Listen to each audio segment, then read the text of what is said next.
क्या आपके पास कोई ऐसी हॉबी है जो आपको अंदर से खुश करती है, लेकिन आप उस पे काम नहीं कर पाते? आपने सोचा है कि आप उसे ही अपना करियर बना लेंगे, लेकिन अब तक उस पे काम शुरू क्यों नहीं कर पाए? आपका जवाब शायद ये होगा, टाइम ही नहीं मिलता। लेकिन कभी सोचा है, ये टाइम आपका दुश्मन क्यों बन गया है? हमारी आज की book how to live on 24 hours a day के ऑथर एर्नोल्ड बेनेट ने इसी बुक में टाइम को लेकर एक बहुत दिलचस्प बात की है। वो कहते हैं, अगर मैं एक लंदन में रहने वाले आदमी का केस लूं, जो एक ऑफिस में काम करता है, जिसका ऑफिस टाइमिंग सुबह 10 बजे से शाम 6 बजे तक है, और जो अपने घर से ऑफिस पहुंचने में सुबह और शाम 50 मिनट लगाता है, तो ये केस एवरेज के करीब हो सकता है। कुछ लोगों को ज़्यादा देर काम करना पड़ता है और कुछ को कम। अब जो सबसे बड़ी गलती मेरे टिपिकल आदमी ने अपने दिन के बारे में की है, वो उसका एटीट्यूड है। ये एटीट्यूड उसकी 2/3 एनर्जी और इंटरेस्ट को कमज़ोर कर देता है। ज्यादातर लोग अपने काम के लिए जुनून फील नहीं करते। बस फर्क इतना है कि उन्हें काम से नफरत नहीं होती। वो अपने काम को देर से स्टार्ट करते हैं, जब जरूरत हो तब, और खुशी खुशी जल्दी खत्म करते हैं। काम के दौरान वो कभी अपनी पूरी हॉर्स पावर पर नहीं होते। फिर भी ये आदमी 10 बजे से 6 बजे के बीच के टाइम को अपने दिन का सेंट्रल हिस्सा मानता है, और बाकी के 10 घंटे जो काम से पहले हैं और 6 घंटे जो काम के बाद हैं, उन्हें बस एक प्रोलॉग यानी शुरुआत और एपिलॉग यानी एंड समझता है। ऐसे एटीट्यूड का नतीजा ये होता है कि अगर वो उन 16 घंटों को बर्बाद नहीं भी करता, तो भी वो उन्हें कोई खास अहमियत नहीं देता।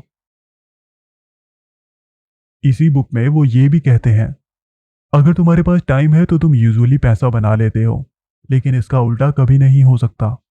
मतलब चाहे तुम्हारे पास कितना भी पैसा हो, तुम उससे टाइम नहीं बना सकते। एर्नोल्ड बेनेट एक इंग्लिश ऑथर थे। उन्होंने 1890 से 1930 तक 34 नॉवेल्स लिखे, शॉर्ट स्टोरीज के 7 वॉल्यूम्स लिखे, 13 प्लेज लिखे, और डेली जर्नल लिखे जो 1 बिलियन से भी ज़्यादा वर्ड्स के थे। उन्होंने 100 से ज़्यादा न्यूज़पेपर्स और मैगजीन्स के लिए आर्टिकल्स और स्टोरीज लिखी।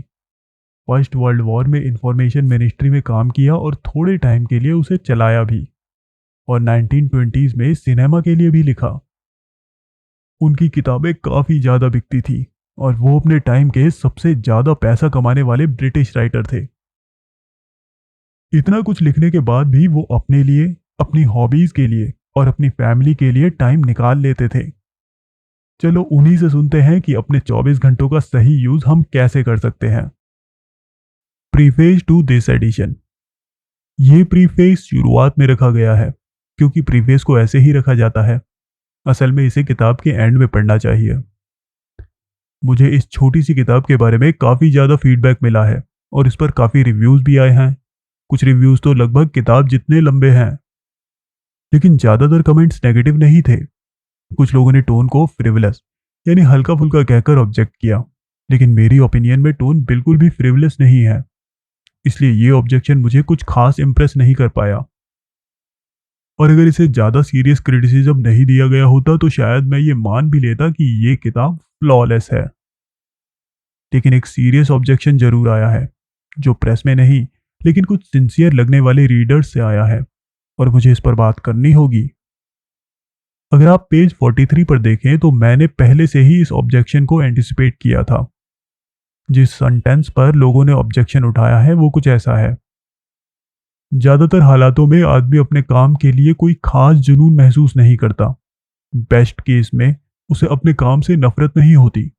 वो अपने काम को थोड़ी हिचकिचाहट से शुरू करता है, जितनी देर से हो सके, और उसे खुशी के साथ खत्म करता है, जितनी जल्दी हो सके। और जब वो काम कर रहा होता है तो उसके इंजन्स कभी फुल स्पीड पे नहीं होते। मुझे बिल्कुल सिंसियर तरीके से ये बताया गया है कि काफ़ी सारे बिजनेसमैन हैं, सिर्फ वो नहीं जो हाई पोजीशंस पर हैं या जिन्हें अच्छे प्रोस्पेक्ट्स मिलने की उम्मीद है, बल्कि ऐसे लोग जो छोटी पोजीशंस पर काम करते हैं, जिनके पास ज़्यादा बेहतर फ्यूचर का ऑप्शन नहीं है, जो अपने काम का मजा लेते हैं, जो अपना काम टालते नहीं हैं, जो ऑफिस में जितनी देर से हो सके नहीं आते और जितनी जल्दी हो सके नहीं जाते, और जो अपनी पूरी ताकत अपने दिन के काम में लगा देते हैं, और दिन के एंड में जेन्युइनली थक जाते हैं। मैं इस बात को मानने के लिए तैयार हूं। मैं इस पर विश्वास करता हूं। मैं जानता हूं। मैं हमेशा से जानता था। लंदन और दूसरे शहरों में मुझे भी काफी लंबे साल छोटी पोजीशन पर बिजनेस में काम करना पड़ा है।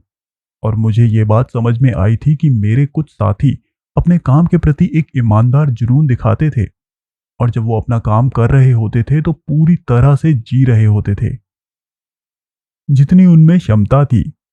लेकिन मैं अब भी ये मान के चलता हूं कि ये लोग जो इतने लकी और खुशनसीब हैं, शायद उन्हें खुद भी अपनी खुशकिस्मती का पता नहीं। मेजॉरिटी में नहीं है और कभी मेजॉरिटी में नहीं रहे।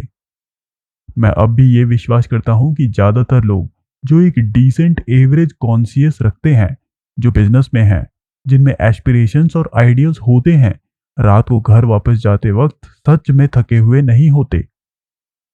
मैं अब भी ये मानता हूं कि ज्यादातर लोग अपना काम करते वक्त जितना कम एफर्ट डाल सकते हैं उतना ही डालते हैं, जितना उनका ईमानदार जमीर उन्हें अलाउ करता है, और उन्हें अपना काम बहुत बोरिंग लगता है, ना कि इंटरेस्टिंग। फिर भी मैं मानता हूं कि यह माइनॉरिटी जो हार्ड वर्किंग है काफी इंपॉर्टेंट है, और उन्हें इग्नोर करना मेरी गलती थी। एक कॉरेस्पॉन्डेंट ने इस पूरी दिक्कत को एक सिंपल सेंटेंस में समझा दिया। उसने लिखा, मैं भी किसी और की तरह अपने प्रोग्राम से ज्यादा काम करने का शौक रखता हूं, लेकिन ये बताना चाहूंगा कि जब मैं शाम को 6:30 बजे घर पहुंचता हूं तो मैं उतना फ्रेश नहीं होता जितना आप सोचते हो। अब मुझे ये बात कहनी होगी कि ये माइनॉरिटी जो अपने काम में जुनून और मजे सी लगती है, उनका हाल उस मेजॉरिटी के कई गुना बेहतर है जो अपने ऑफिस के दिन को आधे मन से पूरा करती है। जो लोग अपना काम पूरी ताकत से करते हैं, उनको कैसे जीना है इस तरह की एडवाइस की जरूरत कम होती है। कम से कम अपने ऑफिशियल 8 घंटे के दिन में तो वो सच में जी रहे होते हैं। उनके इंजन्स फुल स्पीड में काम कर रहे होते हैं। उनके दिन के बाकी 8 घंटे शायद गलत तरीके से ऑर्गेनाइज्ड होते हों या वेस्ट हो जाते हों, लेकिन दिन के 8 घंटे बर्बाद करना 16 घंटे बर्बाद करने से ज्यादा बेहतर है। थोड़ा जीना हमेशा बेहतर है बजाय कभी ना जीने के। असली ट्रेजेडी तो उस इंसान की है जो ना ऑफिस में और ना ऑफिस के बाहर अपने काम के लिए रेडी होता है, और ये किताब उसी इंसान के लिए लिखी गई है। लेकिन वो दूसरा ज्यादा फॉर्चुनेट आदमी कहता है, हाँ मेरा ऑर्डिनरी प्रोग्राम बड़ा है, लेकिन मैं भी अपने प्रोग्राम से ज्यादा करना चाहता हूँ। मैं थोड़ा जी रहा हूँ, मैं और ज्यादा जीना चाहता हूँ, लेकिन मैं अपने ऑफिशियल दिन के ऊपर एक और दिन का काम नहीं कर सकता। असल में मुझे, मतलब इस किताब के ऑथर को पहले से ही समझ लेना चाहिए था कि ये किताब उन लोगों को ज्यादा अपील करेगी जो पहले से अपनी जिंदगी में इंटरेस्ट रखते हैं। वही आदमी है जो जिंदगी का मजा ले चुका है और ज्यादा मांगता है। और जो आदमी कभी बिस्तर से उठता ही नहीं, उसको जगाना सबसे मुश्किल होता है। अच्छा, तुम जो माइनॉरिटी में हो, मान लेते हैं कि तुम्हारा दिन भर का काम इतना इंटेंस होता है कि तुम इन अगले कुछ पेजेस में दिए गए सारे सजेशंस को फॉलो नहीं कर पाओगे। शायद कुछ सजेशन तुम्हारे लिए काम करेंगे। मैं मानता हूं कि रात को ऑफिस से घर वापस जाते वक्त का टाइम तुम इस्तेमाल नहीं कर पाओगे, लेकिन सुबह ऑफिस जाते वक्त का टाइम सबके लिए एक जैसा होता है, तुम्हारे लिए भी। और सैटरडे से मंडे तक का जो 40 घंटे का वीकेंड होता है, वो भी तुम्हारा होता है, जैसे किसी और का होता है। हाँ, थोड़ा थकान शायद तुम्हें पूरी एनर्जी से काम नहीं करने देगा, लेकिन फिर भी तुम्हारे पास हफ्ते के 3 या उससे ज्यादा रातों का इंपॉर्टेंट टाइम बचा रहता है। तुम कहते हो कि तुम्हारा दिन का काम इतना थका देने वाला होता है कि रात को तुम अपने प्रोग्राम के अलावा कुछ और नहीं कर सकते।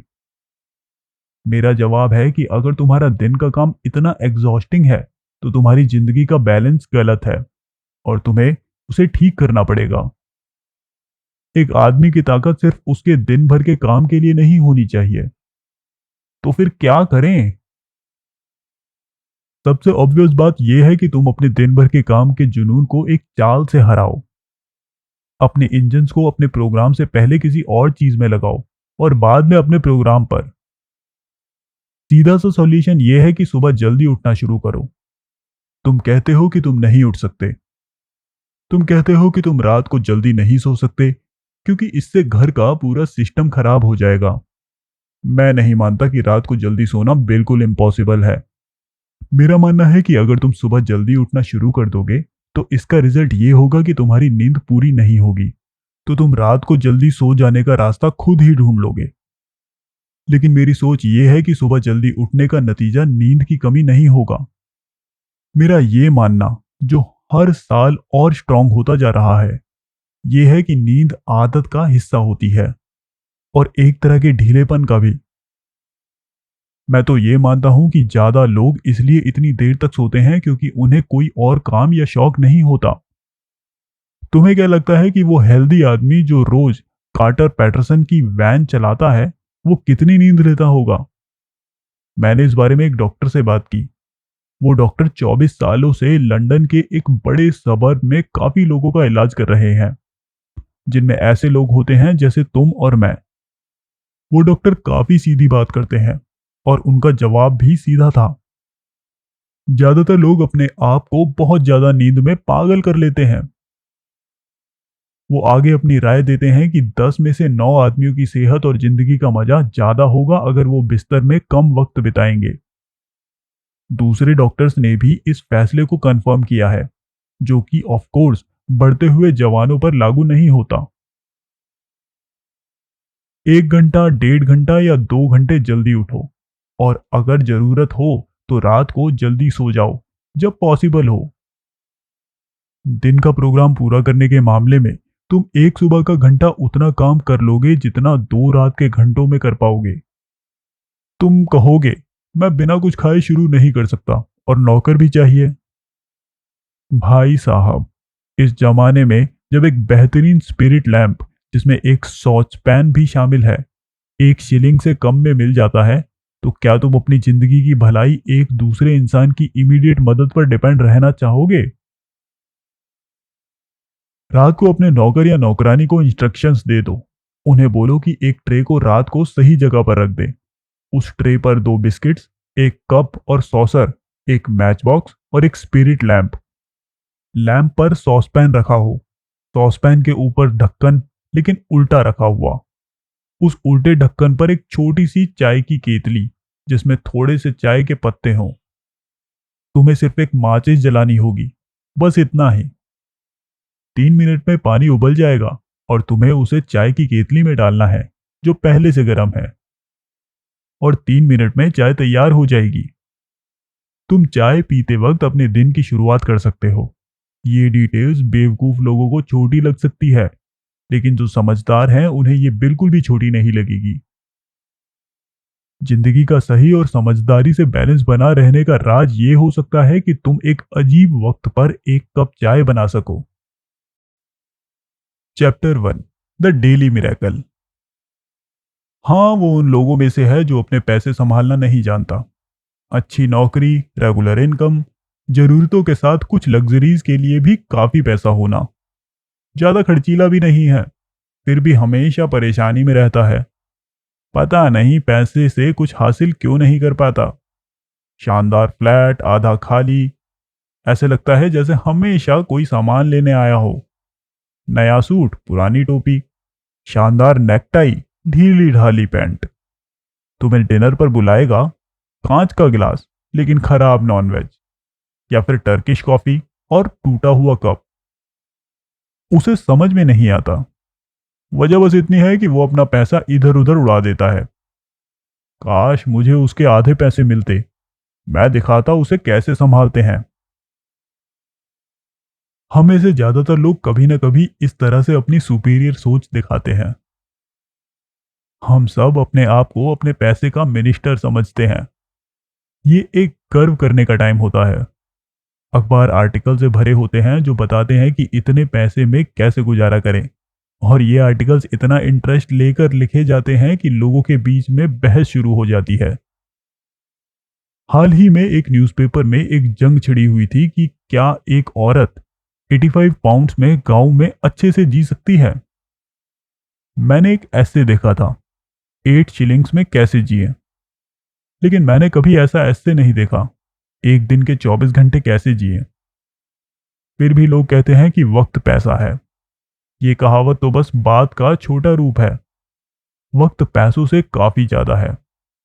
अगर तुम्हारे पास वक्त है तो तुम पैसा कमा सकते हो, ज्यादातर वक्त। लेकिन अगर तुम्हारे पास कार्टन होटल के क्लॉक रूम अटेंडेंट जितनी दौलत भी हो, तो भी तुम 1 मिनट ज्यादा वक्त नहीं खरीद सकते, जो मेरे पास है या जो आग के पास बैठी बिल्ली के पास है। फिलोसोफर्स ने स्पेस को समझाया है, लेकिन वक्त को समझाया नहीं गया है। ये हर चीज की इनएक्सप्लिकेबल रॉ मटेरियल है। इसके साथ सब कुछ पॉसिबल है, बिना इसके कुछ भी नहीं। वक्त का मिलना एक रोजाना का चमत्कार है, एक ऐसा काम जो सच में हैरान कर देने वाला है जब तुम इसे सोचते हो। तुम सुबह उठते हो और देखो, तुम्हारी जेब मैजिकली 24 घंटे के यूनिवर्स के अनमैन्युफैक्चर्ड टिश्यू से भर जाती है। ये तुम्हारा है, ये तुम्हारी सबसे प्रेशियस चीज है। एक बहुत ही अजीब कॉमोडिटी जो तुम पर एक अजीब तरीके से बरसाई जाती है, जैसे कि खुद कॉमोडिटी अजीब है। ध्यान दो, कोई इसे तुमसे छीन नहीं सकता, ये चोरी नहीं हो सकती, और कोई तुमसे ज्यादा या कम नहीं पाता। आइडियल डेमोक्रेसी की बात करो, वक्त के रैल्म में कोई वेल्थ का एरिस्टोक्रेसी नहीं है और कोई इंटेलेक्ट का एरिस्टोक्रेसी नहीं है। जीनियस को कभी एक एक्स्ट्रा घंटा नहीं मिलता दिन का, और कोई सजा नहीं है। तुम जितना चाहो अपने प्राइसलेस टाइम को बर्बाद करो, फिर भी सप्लाई कभी रोकी नहीं जाएगी। कोई चमत्कारी ताकत ये नहीं बोलेगी, ये आदमी बेवकूफ है अगर चोर नहीं है, ये वक्त का हकदार नहीं है, इसे मीटर पर कट कर दिया जाए। ये कंसोल से भी ज्यादा पक्की चीज है, और इनकम का पेमेंट संडेज पर भी असर नहीं करता।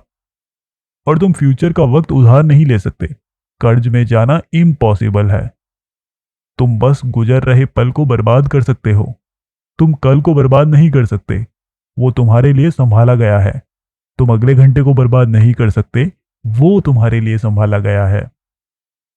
मैंने कहा था ये चमत्कार है, क्या ये नहीं है? तुम्हें अपने रोज के 24 घंटे में जीना पड़ता है। इसी वक्त से तुम्हें अपनी सेहत, खुशी, पैसा, सुकून, इज्जत और अपनी अमर आत्मा की प्रगति को तराशना पड़ता है। इसका सही यूज, इसका सबसे इफेक्टिव यूज, सबसे ज्यादा जरूरी और एक्साइटिंग बात है। सब कुछ इस पर डिपेंड करता है। तुम्हारी खुशी, वो इल्यूसिव प्राइज जिसे तुम सब पकड़ने की कोशिश कर रहे हो दोस्तों, वो इस पर डिपेंड करती है। अजीब है कि न्यूज़पेपर जो इतने एक्टिव और अप टू डेट होते हैं, वक्त के दिए गए इनकम में कैसे जिए पर आर्टिकल से भरे नहीं होते, बल्कि पैसों के दिए गए इनकम में कैसे जिए पर होते हैं। पैसा वक्त से ज्यादा कॉमन है। जब हम सोचते हैं तब समझ आता है कि पैसा दुनिया में सबसे ज्यादा कॉमन चीज है। जमीन पैसों से भरी पड़ी है। अगर कोई किसी दी गई पैसों की इनकम में जीना मैनेज नहीं कर पाता, तो वो थोड़ा और पैसे कमा लेता है, या चोरी कर लेता है, या एडवर्टाइज करके पैसे कमा लेता है। कोई अपनी जिंदगी को इसलिए बर्बाद नहीं करता क्योंकि वो 1,000 पाउंड्स एक साल में मैनेज नहीं कर पा रहा है। वो अपने मसल्स को स्ट्रांग करता है और पैसा कमा लेता है और बजट बैलेंस कर लेता है। लेकिन अगर कोई अपने दिन के 24 घंटे के इनकम को सही तरह से मैनेज नहीं कर पाता, तो वो अपनी जिंदगी जरूर बर्बाद करता है। वक्त का सप्लाई चाहे कितना ही रेगुलर क्यों ना हो, बहुत ही लिमिटेड होता है। कौन है हम में से जो अपने 24 घंटे पर जीता है? और जब मैं जीता कहता हूं तो मेरा मतलब बस एग्जिस्ट करना नहीं, या मडलिंग थ्रू नहीं है। कौन है हम में से जो इस अनईजी फीलिंग से फ्री है कि उसके रोजाना के ग्रेट स्पेंडिंग डिपार्टमेंट्स को उस तरह मैनेज नहीं किया गया जैसे कि होना चाहिए? कौन है जो पूरी तरह से श्योर है कि उसका फाइन सूट एक शर्मिंदा करने वाली टोपी के साथ नहीं है, या बर्तन देखते हुए उसने खाने की क्वालिटी को नहीं भुलाया? कौन है जो अपने आप से ये नहीं कहता? कौन है जो अपनी जिंदगी में ये नहीं कहता, मैं इसको तब चेंज करूंगा जब मेरे पास थोड़ा और वक्त होगा? हमें कभी ज्यादा वक्त नहीं मिलेगा, हमारे पास हमेशा से जितना वक्त था उतना ही रहेगा। यही गहरी और नजरअंदाज की गई सच्चाई को समझना, जो वैसे मैंने नहीं डिस्कवर किया है, मुझे रोज के वक्त के खर्च का एक छोटा प्रैक्टिकल एनालिसिस करने पर मजबूर करता है। Chapter 2, the desire to exceed one's programme. कोई बोलेगा टिपिकल इंग्लिश तरीके से, बात का सिर्फ एक पॉइंट समझते हुए, ये बंदा 24 घंटे की बात करके क्या कहना चाहता है। मुझे तो 24 घंटे में जीने में कोई दिक्कत नहीं होती। मैं जो करना चाहता हूँ वो सब कुछ कर लेता हूँ, और फिर भी न्यूज़पेपर कॉम्पिटिशन्स में पार्टिसिपेट करने का टाइम मिल जाता है। तो जब पता है कि सिर्फ 24 घंटे होते हैं तो उसी में खुश रहना कैसे मुश्किल है। मेरे प्यारे भाई, आपको मेरी माफ़ी और एपोलॉजीज। आप वही इंसान हैं जिससे मिलने की मैं पिछले 40 सालों से तलाश कर रहा हूँ। कृपया करके अपना नाम और एड्रेस भेज दो, और ये भी बता दो कि आप मुझसे कितना चार्ज करोगे ये सिखाने के लिए कि आप ये सब कैसे मैनेज करते हो। मेरे उलट बोलने की बजाय आपको मुझे समझना चाहिए। आप जरूर कहीं ना कहीं हैं, मुझे इस बात का यकीन है, और अब तक आपसे मिल नहीं पाया, ये मेरी कमी है। तब तक जब तक आप सामने नहीं आते, मैं अपने दुखी साथियों, उन गिनती के लोगों के साथ बात करता रहूंगा जो अपने अंदर थोड़ा या ज्यादा ये महसूस करते हैं कि साल गुजरते जा रहे हैं और उन्होंने अब तक अपनी जिंदगी को ठीक से सेट नहीं किया है। अगर हम इस एहसास का एनालिसिस करें तो हम पाएंगे कि ये एक तरह की बेचैनी है, उम्मीद है, आगे देखने का जुनून है, एस्पिरेशन है। ये हमेशा एक डिस्कम्फर्ट का सोर्स होता है, क्योंकि ये हर खुशी के टाइम पर एक डरावनी सी फीलिंग देता है। हम थिएटर जाते हैं, हंसते हैं, पर एक्ट्स के बीच ये हमारे ऊपर उंगली उठाता है। हम लास्ट ट्रेन के लिए दौड़ते हैं, और जब प्लेटफॉर्म पर वेट कर रहे होते हैं, ये स्केलेटन हमारे साथ चलने लगता है और पूछता है, ओ इंसान, तूने अपनी जवानी के साथ क्या किया? अब तू अपनी उम्र के साथ क्या कर रहा है? अब ये कह सकते हैं कि ये हमेशा आगे देखने का, एस्पायर करने का एहसास जिंदगी का हिस्सा है और इनसेपरेबल है। बिल्कुल सच। लेकिन इसके भी लेवल्स होते हैं। एक इंसान मक्का जाना चाहता है, उसका जमीर उसे कहता है कि उसे मक्का जाना चाहिए। वो निकलता है, चाहे कुक्स के थ्रू या खुद के एफर्ट से। शायद वो कभी मक्का नहीं पहुंच पाए, शायद वो पोर्ट सेट पहुंचने से पहले डूब जाए, शायद रेड सी के किनारे पर अंजाम दे दे। उसकी इच्छा शायद कभी पूरी ना हो। अनफुलफिल्ड एस्पिरेशन हमेशा उसे परेशान कर सकती है, पर वो इतना तंग नहीं होगा जितना वो इंसान जो मक्का पहुंचना चाहता है उसके लिए परेशान रहता है, पर ब्रिक्सटन कभी नहीं छोड़ता। ब्रिक्सटन से निकलने में भी कुछ बात है। हम में से ज्यादातर ब्रिक्सटन नहीं छोड़ते हैं। हमने लडगेट सर्कस तक जाके कुक से ये पूछने की तकलीफ भी नहीं उठाई कि मक्का का टूर कितने का पड़ेगा, और हमारा अपने आप को दिया हुआ बहाना ये है कि दिन में सिर्फ 24 घंटे होते हैं। अगर हम अपनी इस अजीब सी बेचैनी और एस्पिरेशन का थोड़ा और गहरा एनालिसिस करें तो हमें समझ आएगा कि ये एहसास उस पक्की सोच से आता है कि हमें अपनी जरूरी जिम्मेदारियों के अलावा भी कुछ और करना चाहिए। हमें अपने लिखे और अनलिखे नियमों के हिसाब से अपने आप को और अपने परिवार को, अगर कोई है, सेहत और सुख शांति में रखना जरूरी है। अपने कर्जे चुकाने हैं, बचत करनी है, अपनी एफिशिएंसी बढ़ाकर अपनी तरक्की करनी है। ये काम काफी मुश्किल होता है, बहुत कम लोग इसमें सफल होते हैं। ये काम अक्सर हमारे बस के बाहर होता है, और अगर कभी कभी हम इसमें सक्सेसफुल हो भी जाएं तो भी हम सेटिस्फाइड नहीं होते। वो स्केलेटन फिर भी हमें सताता है। और जब हम समझ जाते हैं कि ये काम हमारे बस से बाहर है और हमारी ताकत इससे निपट नहीं सकती, तब भी हम ये महसूस करते हैं कि हम अपनी ऑलरेडी ओवरवर्क्ड ताकत को कुछ और करने में लगाएंगे तो हम ज्यादा खुश रहेंगे। ये बात सच है। जो लोग अपनी इवोल्यूशन में एक सर्टेन लेवल तक पहुंच गए हैं, उनमें अपने फॉर्मल रूटीन से हटकर कुछ और अचीव करने की इच्छा होती है। जब तक इस इच्छा को पूरा करने की कोशिश नहीं की जाती, तब तक ये बेचैनी का एहसास कि कोई काम शुरू नहीं हुआ जो शुरू होना चाहिए था, हमारी जिंदगी के सुकून को डिस्टर्ब करता रहेगा। इस इच्छा को कई नाम दिए गए हैं। ये एक तरीके से नॉलेज की यूनिवर्सल डिजायर है, और ये इतनी स्ट्रांग होती है कि जिन लोगों ने अपनी पूरी जिंदगी सिस्टमैटिकली नॉलेज हासिल करने में लगा दी, उन्हें भी ये और ज्यादा जानने की इच्छा के कारण अपने रूटीन से आगे बढ़ने पर मजबूर कर देती है। हर्बर्ट स्पेंसर, जो मेरे हिसाब से सबसे बड़ा दिमाग था जो कभी रहा है, उसको भी ये छोटी सी खुशी देती थी जब वो अपने प्रोग्राम से बाहर निकलकर कुछ नई इंक्वायरी करता था। मैं ये इमेजिन करता हूँ कि ज्यादातर लोग जो जीने की इच्छा रखते हैं, मतलब जिनके पास इंटेलेक्चुअल क्यूरियोसिटी है, उनकी ये एस्पिरेशन फॉर्मल रूटीन से बाहर निकलने के लिए अक्सर लिटरेचर का रूप लेती है। उन्हें रीडिंग शुरू करना पसंद होता है। ये बात तो तय है कि ब्रिटिश लोग आजकल ज्यादा लिटरेरी, मतलब पढ़ने वाले होते जा रहे हैं। लेकिन मैं ये कहना चाहता हूँ कि लिटरेचर के अलावा भी नॉलेज हासिल करने के और बहुत तरीके हैं, और अपने आप को सुधारने की प्यास सिर्फ लिटरेचर के जरिए ही नहीं बुझती। इस बात का डिस्कशन मैं आगे करूंगा। फिलहाल मैं उन लोगों को यह बताना चाहता हूं जिनके अंदर लिटरेचर के लिए नेचुरली कोई जज्बा नहीं है, कि लिटरेचर ही अकेला रास्ता नहीं है। Chapter 3, precautions before beginning. अब जब मैंने तुम्हें यह मानने के लिए तैयार कर लिया है, अगर मैं इसमें सक्सेसफुल हूं कि तुम अपनी रोज की जिंदगी के अरेंजमेंट से अंदर ही अंदर बेचैन और असंतुष्ट यानी डिससेटिस्फाइड फील करते हो, और इसकी असल वजह यह है कि तुम रोज कुछ ऐसा काम अधूरा छोड़ देते हो जो तुम करना चाहते हो, और जो तुम हमेशा सोचते हो कि जब ज्यादा टाइम मिलेगा तब करेंगे। और जब मैंने तुम्हारा फोकस इस ऑब्वियस ट्रूथ पर लगा दिया है कि तुम्हें कभी वक्त नहीं मिलेगा, क्योंकि तुम्हारे पास जितना टाइम हो सकता है उतना अभी है,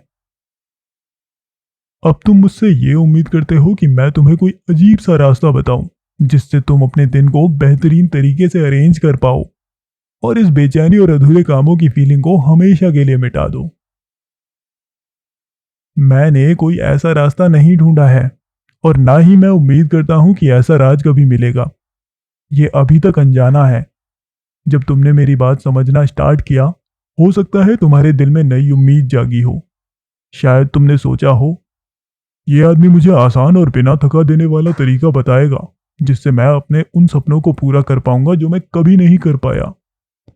अफसोस, ऐसा नहीं है। असल बात यह है कि कोई आसान रास्ता नहीं है, कोई शॉर्टकट नहीं है। मक्का का ट्रैवल बहुत मुश्किल और पथरीला है, और सबसे बड़ी बात यह है कि तुम कभी वहां पहुंच नहीं पाते। अपनी जिंदगी को ऐसे अरेंज करने का काम स्टार्ट करने से पहले सबसे जरूरी बात यह समझना है कि यह काम बहुत मुश्किल है, और यह काम बहुत सेक्रीफाइस और बेइंतहा मेहनत मांगता है। मैं ये बात जितनी जोर से कहूं कम है। अगर तुम्हें लगता है कि सिर्फ एक टाइम टेबल बनाने से और एक पेन और पेपर से तुम अपने सपनों को अचीव कर लोगे, तो बेहतर होगा तुम अभी ये उम्मीद छोड़ दो। अगर तुम डिस्करेजमेंट्स और डिसअपॉइंटमेंट्स के लिए तैयार नहीं हो, अगर तुम बड़े एफर्ट के बदले छोटी सक्सेस से खुश नहीं हो सकते, तो फिर इस पाथ को स्टार्ट ही मत करो। फिर से सो जाओ और उसी बेचैन नींद में वापस चले जाओ जिसे तुम अपनी जिंदगी समझते हो। ये बहुत दुख भरा है ना? थोड़ा डिप्रेसिंग और उदासी भरा भी। पर फिर भी मैं सोचता हूं कि ये एक अच्छी बात है जो हमें अपनी इच्छा शक्ति को मजबूत बनाने की जरूरत पड़ती है अगर हम कोई वैल्यूएबल काम करना चाहते हैं। मुझे ये चीज थोड़ी पसंद है। ये मुझे लगता है कि मुझे उस बिल्ली से अलग करता है जो आग के पास बैठी होती है। अब तुम कहते हो, अच्छा, मान लो मैं तैयार हूं इस जंग के लिए। मान लो मैंने तुम्हारी सब भारी भरकम बातों को ध्यान से समझा और तोल लिया, तो मैं शुरू कैसे करूं? भाई साहब, तुम बस शुरू कर दो। शुरू करने का कोई जादुई तरीका नहीं है। अगर कोई आदमी स्विमिंग पूल के किनारे खड़ा हो और ठंडे पानी में कूदना चाहता हो और तुमसे पूछे, मैं कैसे कूदूं, तो तुम उससे सिर्फ यही बोलोगे, बस कूद जाओ, हिम्मत बांधो और कूद जाओ। जैसे मैंने पहले कहा था, टाइम की सबसे सुंदर बात यह है कि तुम इसे पहले से बर्बाद नहीं कर सकते। अगला साल, अगला दिन, अगला घंटा तुम्हारे लिए तैयार पड़ा है, बिल्कुल परफेक्ट और नया। जैसे तुमने कभी अपने जिंदगी के एक पल को भी वेस्ट नहीं किया हो। यह बात बहुत तसल्ली देने वाली है। तुम हर घंटे एक नई शुरुआत कर सकते हो अगर तुम चाहो। इसलिए कल का इंतजार करने का कोई फायदा नहीं। तुम सोच रहे हो कि अगले हफ्ते पानी थोड़ा गर्म होगा? ऐसा नहीं होगा, बल्कि वो और ठंडा हो जाएगा। लेकिन स्टार्ट करने से पहले मैं तुम्हारे कान में कुछ छोटी छोटी बातें कहना चाहता हूं। सबसे पहले, अपने जोश से बच के रहना। अच्छा काम करने का जोश धोखा देने वाला होता है। स्टार्टिंग में ये तुमसे बहुत सारा काम मांगता है। तुम उसे पूरी तरह सेटिस्फाई नहीं कर सकते। ये हमेशा ज्यादा चाहता है। ये पहाड़ हिलाने और नदियों के रास्ते बदलने के सपने दिखाता है। और जब तक इसे पसीना नहीं आ जाता, ये चैन से नहीं बैठता। और फिर जब ये पसीना फील करता है, ये अचानक थक जाता है और बिना कुछ कहे चुप हो जाता है। शुरुआत में ज्यादा काम करने की कोशिश मत करना। छोटी छोटी चीजों से खुश रहना। गलतियों के लिए जगह रखो। इंसानी फितरत को समझो, खासकर अपनी खुद की फितरत को। अगर तुम थोड़ा फेल हो जाते हो तो ज्यादा फर्क नहीं पड़ेगा, जब तक तुम्हारा अपने ऊपर से विश्वास नहीं उठ जाता। जैसे कुछ भी सक्सेस के जैसे सक्सेसफुल नहीं होता, वैसे ही कुछ भी नाकामी के जैसे नाकाम नहीं होता। ज्यादातर लोग इसी वजह से बर्बाद होते हैं क्योंकि वो स्टार्टिंग में ही बहुत ज्यादा करने की कोशिश करते हैं। इसलिए जब हम अपनी 24 घंटे की जिंदगी में पूरी तरह जीने का फैसला करते हैं, तो हमें किसी भी हालात में जल्दी फेल होने से बचना होगा। मैं ये नहीं मानूंगा कि इस काम में एक ग्लोरियस नाकामी एक छोटी सक्सेस से बेहतर है। मैं तो छोटी सक्सेस के पक्ष में हूं। एक ग्लोरियस नाकामी कुछ नहीं लाती, पर एक छोटी सक्सेस एक बड़ी सक्सेस की तरफ ले जाती है। तो आओ, अब हम दिन के टाइम का बजट देखते हैं। तुम कहते हो तुम्हारा दिन पहले से ही काम से भरा हुआ है। कैसे? तुम अपनी रोजी कमाने में कितना टाइम लगाते हो? एवरेज में 7 घंटे, और नींद में 7 घंटे। मैं तुम्हें 2 घंटे और दे देता हूं। थोड़ा उदार हूं। और अब तुम मुझे इमीडिएट बाकी के 8 घंटे का हिसाब देना मुश्किल समझोगे। Chapter 4, the cause of the troubles. Time का सही यूज समझने के लिए मुझे किसी एक इंसान का केस उठाना पड़ेगा। मैं एक केस को देख सकता हूं, लेकिन हो सकता है वो केस एवरेज ना हो, क्योंकि कोई भी एवरेज आदमी या केस नहीं होता, जैसे कोई एवरेज इंसान नहीं होता। हर आदमी का केस अलग होता है। लेकिन अगर मैं एक ऐसे लंदन में रहने वाले आदमी का केस लूं, जो एक ऑफिस में काम करता है, जिसका ऑफिस टाइमिंग सुबह 10 बजे से शाम 6 बजे तक है, और जो अपने घर से ऑफिस पहुंचने में सुबह और शाम 50 मिनट लगाता है, तो ये केस एवरेज के करीब हो सकता है। कुछ लोगों को ज्यादा देर तक काम करना पड़ता है और कुछ को कम। खुशकिस्मती से यहां हम फाइनेंशियल साइड के बारे में बात नहीं कर रहे हैं। एक क्लर्क जो हफ्ते का 1 पाउंड कमा रहा है, और एक मिलेनियर जो कार्लटन हाउस टेरेस में रहता है, दोनों के लिए ये केस उतना ही रेलिवेंट है। अब जो सबसे बड़ी गलती मेरे टिपिकल आदमी ने अपने दिन के बारे में की है, वो उसका एटीट्यूड है। ये एटीट्यूड उसकी 2/3 एनर्जी और इंटरेस्ट्स को कमजोर कर देता है। ज्यादातर लोग अपने काम के लिए जुनून फील नहीं करते, बस इतना है कि उन्हें काम से नफरत नहीं होती। वो अपने काम को देर से स्टार्ट करते हैं, जब जरूरत हो तब, और खुशी खुशी जल्दी खत्म करते हैं। काम के दौरान वो कभी अपनी पूरी हॉर्स पावर पर नहीं होते। मुझे पता है कि कई रीडर्स मुझ पर शहर के कामकाजी यानी वर्किंग लोगों को गलत दिखाने का इल्जाम लगाएंगे, लेकिन मैं सिटी को अच्छे से जानता हूं और अपनी बात पर टिका हूं।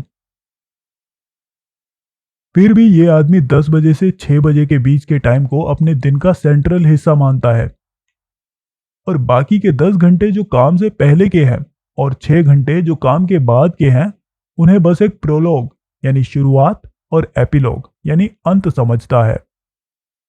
ऐसे एटीट्यूड का नतीजा ये होता है कि अगर वो उन 16 घंटों को बर्बाद नहीं भी करता, तो भी वो उन्हें कोई खास अहमियत नहीं देता। ये एटीट्यूड बिल्कुल इलॉजिकल और अनहेल्दी है, क्योंकि ये उस टाइम को सबसे ज्यादा इंपॉर्टेंस देता है जो एक्टिविटीज वो बस खत्म करना चाहता है।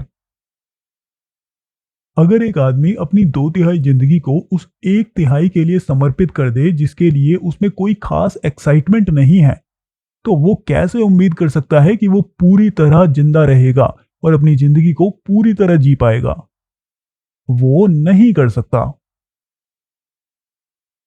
अगर मेरा टिपिकल आदमी जिंदगी को पूरी तरह से जीना चाहता है, तो उसे अपने दिमाग में एक दिन के अंदर एक और दिन का अरेंजमेंट करना होगा। ये अंदर का दिन एक छोटी चाइनीज बॉक्स जैसे बड़ी चाइनीज बॉक्स के अंदर होगा। शुरू होगा शाम 6 बजे और खत्म होगा सुबह 10 बजे। ये दिन 16 घंटों का होगा और इन 16 घंटों के दौरान उसे सिर्फ अपने शरीर, अपनी आत्मा और अपने आसपास के लोगों का ख्याल रखना है। इस दौरान वो बिल्कुल आज़ाद है। ना वो कोई पैसा कमाने वाला है, ना उसके दिमाग में पैसों की चिंता होगी। वो बिल्कुल वैसे ही है जैसे एक आदमी जिसके पास प्राइवेट इनकम हो। यही उसका एटीट्यूड होना चाहिए और ये एटीट्यूड ही सबसे ज़रूरी है। उसकी ज़िंदगी में सक्सेस, जो उसकी प्रॉपर्टी पर लगने वाले टैक्स से ज़्यादा इंपॉर्टेंट है, इसी पर डिपेंड करती है। क्या तुम कहते हो कि अगर वो अपनी पूरी एनर्जी इन 16 घंटों में लगा देगा तो उसके बिजनेस के 8 घंटे काम के हो जाएंगे? बिल्कुल नहीं, बल्कि ये उसके काम के 8 घंटों की वैल्यू को बढ़ा देगा। मेरे टिपिकल आदमी को जो एक सबसे बड़ी बात सीखने की जरूरत है वो ये है कि दिमागी शक्तियां लगातार काम करने की क्षमता रखती हैं। वो हाथ या पैर जैसे थकती नहीं है। उन्हें बस बदलाव चाहिए, ना कि आराम, सिवाय नींद के।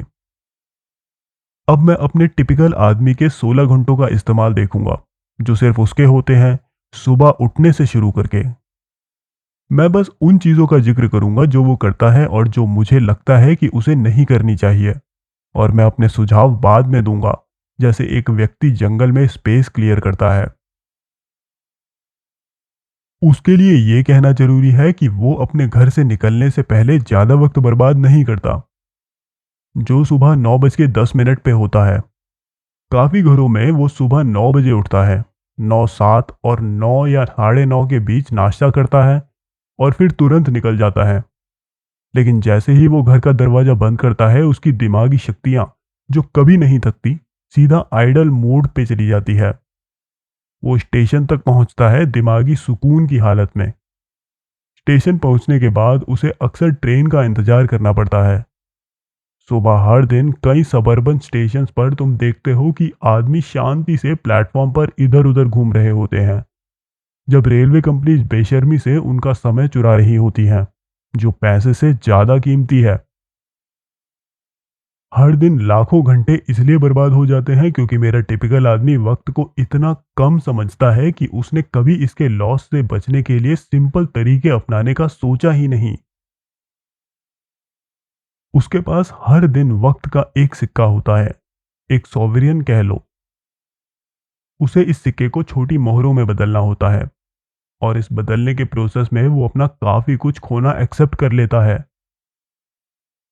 सोचो, अगर टिकट लेते टाइम कंपनी बोले, हम तुम्हारा सोवेरियन बदलेंगे, लेकिन हम तुमसे इसके लिए 3 रुपए चार्ज करेंगे, तो मेरा आदमी क्या बोलेगा? फिर भी ये वही चीज है जो कंपनी करती है जब वो उससे रोज 5 मिनट दिन में 2 बार चुरा लेती है। तुम कहते हो मैं छोटी छोटी चीजों की बात कर रहा हूं। बिल्कुल कर रहा हूं, और बाद में मैं अपने आप को जस्टिफाई करूंगा। अब अपना पेपर खरीदो और ट्रेन में चढ़ जाओ। Chapter 5, tennis and the immortal soul. तुम सुबह ट्रेन में अपना अखबार लेकर बैठे और शांति से अपने आप को अखबार पढ़ने में खो दिया। तुम जल्दी नहीं करते। तुम्हें पता है कि तुम्हारे पास आगे कम से कम आधे घंटे का सुकून है। तुम्हारी नज़र अखबार के एडवर्टीजमेंट्स पे इधर उधर घूमती है, जैसे तुम्हारे पास वक्त का भंडार हो, जैसे तुम किसी ऐसे प्लेनेट से आए हो जहां दिन में 124 घंटे हो। 24 नहीं। मैं खुद अखबार पढ़ने का शौकीन हूँ। मैं 5 इंग्लिश और 2 फ्रेंच डेली पेपर्स पढ़ता हूँ, और पता नहीं कितनी वीकलीज। मैं ये बता रहा हूँ ताकि तुम्हें ना लगे कि मुझे अखबार पढ़ने से कोई प्रॉब्लम है। लेकिन मुझे सुबह ट्रेन में अखबार पढ़ना पसंद नहीं। अखबार जल्दी बनाए जाते हैं और जल्दी पढ़े जाने के लिए होते हैं। मेरे डेली रूटीन में अखबार पढ़ने के लिए कोई खास जगह नहीं है। मैं ऑड मूवमेंट्स पे पढ़ता हूँ, लेकिन पढ़ता जरूर हूँ। लेकिन 30-40 मिनट के इतने कीमती और शांत समय को अखबार पढ़ने में लगाना मेरे लिए अजीब है। मैं तुम्हें वक्त के इतने कीमती पल ऐसे वेस्ट करने नहीं दे सकता। तुम वक्त के शाह नहीं हो। मतलब तुम्हारे पास टाइम का पूरा कंट्रोल नहीं है। तुम्हारे पास उतना ही वक्त है जितना मेरे पास। ट्रेन में अखबार पढ़ने का टाइम नहीं। मैं पहले ही करीबन 3/4 घंटा बचा चुका हूं। अब तुम अपने ऑफिस पहुंचते हो और मैं तुम्हें वहां छोड़ देता हूं शाम 6 बजे तक।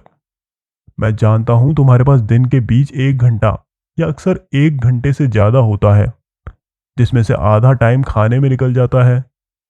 मैं तुम्हें ये वक्त अपने हिसाब से खर्चने देता हूं। तुम तब अपना अखबार पढ़ सकते हो। मैं तुमसे फिर मिलता हूं जब तुम ऑफिस से निकलते हो। तुम थके हुए और फीके लगते हो। तुम्हारी बीवी भी कहती है कि तुम फीके लग रहे हो, और तुम भी उसे दिखाते हो कि तुम थके हुए हो। घर जाते वक्त तुम धीरे धीरे अपनी थकान का एहसास और बढ़ा रहे हो। ये थकान का एहसास लंदन के बड़े बड़े सबर्ब्स में एक उदासी भरे बादल की तरह छाया होता है, खासकर सर्दी के दिनों में। तुम घर पहुंचते ही तुरंत नहीं खाते, लेकिन 1 घंटे के बाद तुम्हें लगता है कि थोड़ा कुछ खा सकता हूं, और तुम खा लेते हो। फिर तुम ध्यान से स्मोक करते हो, दोस्तों से मिलते हो, इधर उधर काम करते हो, कार्ड्स खेलते हो, किसी किताब से थोड़ा फ्लर्ट करते हो। ये नोट करते हो कि बुढ़ापा धीरे धीरे आ रहा है। थोड़ी देर बाहर घूमने निकलते हो, पियानो को प्यार से छेड़ते हो, और फिर अचानक देखा 11:15 हो गए। उसके बाद तुम 40 मिनट के बारे में सोचते हो कि तुम्हें बेड पर जाना चाहिए, और शायद तुम्हें एक अच्छी विस्की भी पसंद हो। आखिर में तुम बेड पर चले जाते हो, दिन के काम से थके हुए।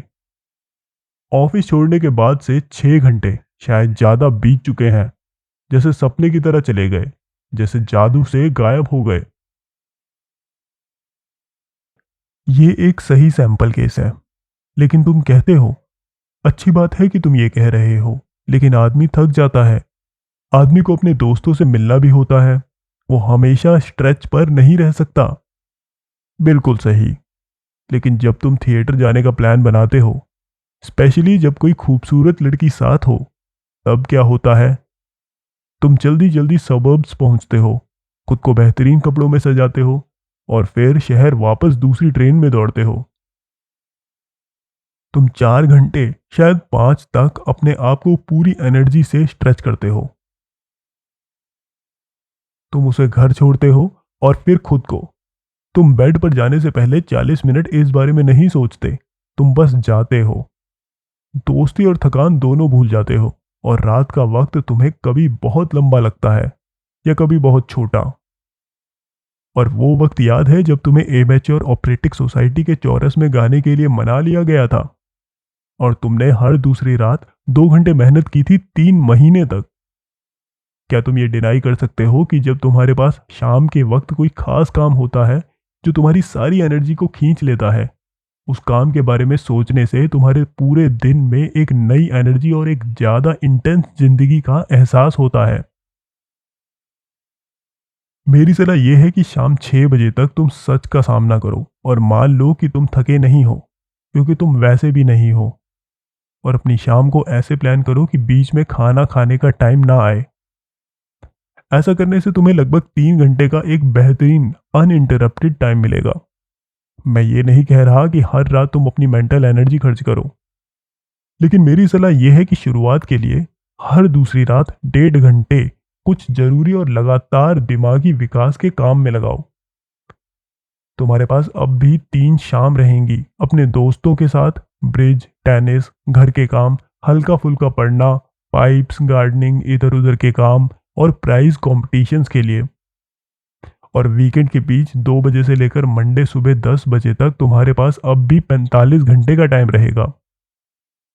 अगर तुम इस चीज को लगातार करते रहे, तो जल्द ही तुम चाहोगे कि 4 या 5 शाम अपने दिमागी विकास में लगाओ, ताकि तुम जिंदगी को सच में महसूस कर सको। और तुम वो आदत छोड़ दोगे जो तुम 11:15 बजे खुद को बोलते हो, अब बेड पर जाने का टाइम हो गया। वो इंसान जो बेड पर जाने के बारे में 40 मिनट पहले से सोचना शुरू करता है, असल में बोर हो रहा होता है। इसका मतलब है वो जिंदा नहीं है। लेकिन याद रहे, शुरुआत में रात के ये 90 मिनट हर हफ्ते में 3 बार तुम्हारे दिन के 10,080 मिनट्स में सबसे जरूरी होने चाहिए। ये मिनट्स पवित्र होने चाहिए, जैसे एक ड्रामेटिक रिहर्सल या टेनिस मैच के लिए टाइम होता है। जैसे तुम कहते हो, सॉरी यार, मैं नहीं आ सकता, मुझे टेनिस क्लब जाना है। वैसे ही तुम्हें कहना होगा, मुझे काम करना है। ये कहना, मानता हूं, बहुत मुश्किल होता है।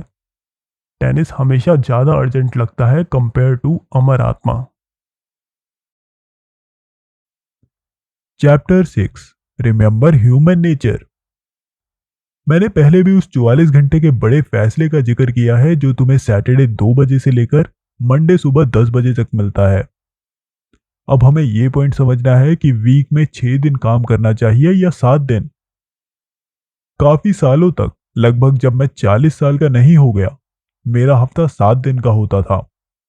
मुझे अक्सर बुजुर्ग और समझदार लोग ये बताते थे कि 6 दिन काम करने से ज्यादा प्रोडक्टिव काम और जिंदगी जी जा सकती है 7 दिन के मुकाबले।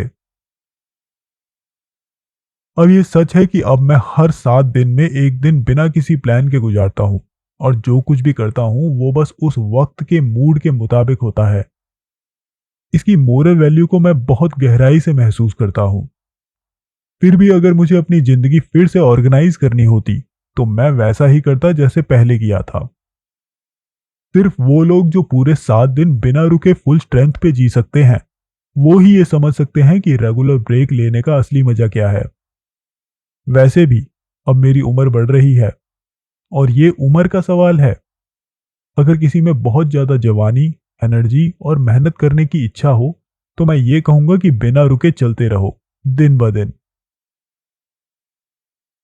लेकिन आम हालात में मैं ये कहूंगा कि अपना फॉर्मल प्रोग्राम, जिसे मैं सुपर प्रोग्राम कह रहा हूं, उसको 6 दिन तक सीमित यानी लिमिटेड रखो।